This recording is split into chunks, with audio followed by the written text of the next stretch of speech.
আজকে আপনাদের দেখাবো উত্তরবঙ্গের জলরাশি আর শোনাবো বিলের গল্প।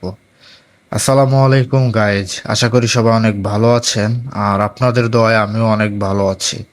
আজকে আমরা যাব দিলপাশার। এটি পাবনা জেলার ভাঙ্গুড়া উপজেলায় অবস্থিত।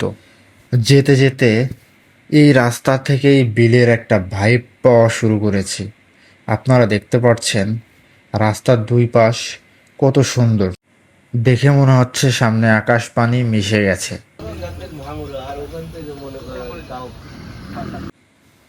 চায়ের দোকানে সবাই একটু আড্ডা দিয়ে আবার রওনা শুরু করেছি, কারণ আমরা অনেক দূর থেকে এসেছি।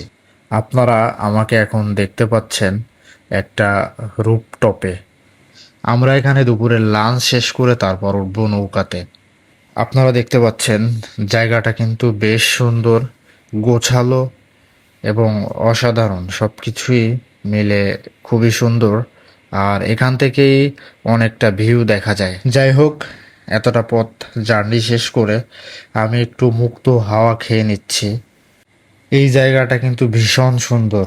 এখন আমাদের একটু গান বাজনা আর একটু আড্ডা হবে, চলুন শুনি। ঘুম চলেছে বেচাকে না যাচাই করে না, পীড়িতের বাজার ভালো না, পীড়িতের বাজার ভালো না। গান শুনতে শুনতে টেবিলে খাবার চলে আসছে। অলরেডি আমরা খাওয়া শুরু করে দিয়েছি। আমাদের খাবার মেনু হচ্ছে হাঁসের মাংস ভুনা, টাকি মাছ ভর্তা, তারপর বেলে মাছ, ছোট চিংড়ি, বাইন মাছ আর অন্যান্য মাছের চচ্চড়ি। হাঁসের মাংস থেকে আমার কাছে বিভিন্ন মাছের যে চচ্চড়িটা ছিল এটা বেস্ট, এটা বেস্ট ছিল। যাই হোক, খাবার দাবার শেষ করে আমরা সবাই নৌকায় ওঠা শুরু করলাম। নৌকা আমরা আগে থেকে ভাড়া করে নিয়েছি।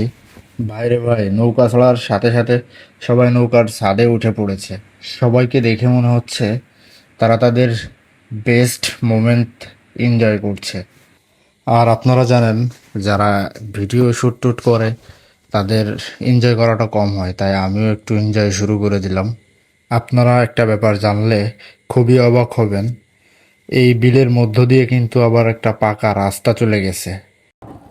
আমরা আসছি পাবনা জেলার ভাঙ্গুড়া থানার দিলপাশা গ্রামে। এটা দিলপাশার 3 নম্বর ওয়ার্ড। এর পাশেই চলন বিল। এটা ঠিক চলন বিল না, এখানে বিল, নীল আকাশ সবকিছু মিলে একটা আলাদা অন্যরকম পরিবেশ তৈরি হয়েছে। অনেক ঘোরাঘুরির পর রওনা দিলাম বাসার উদ্দেশ্যে। পথিমধ্যে এক পরিচিত ভাইয়ের সাথে দেখা। ডিরেকশন দিল। হ্যাঁ, বড় ভাই আপ্যায়ন করলো আমাদের প্রিয় সহকর্মী আমাদের মুরসালিন ভাই, ভাইয়ের সাথে ভাইয়ের কাছে দেখা হলো। অনেক চমৎকার একটা ব্রিজ এবং ট্রেন জমাত এখানে মাত্র অনেক সুন্দর লাগলো, ভালো লাগলো। ধন্যবাদ ভাই, আসি। আসসালামু আলাইকুম। বিদায় দিলপাশা, দেখা হবে আবার কোনো একদিন।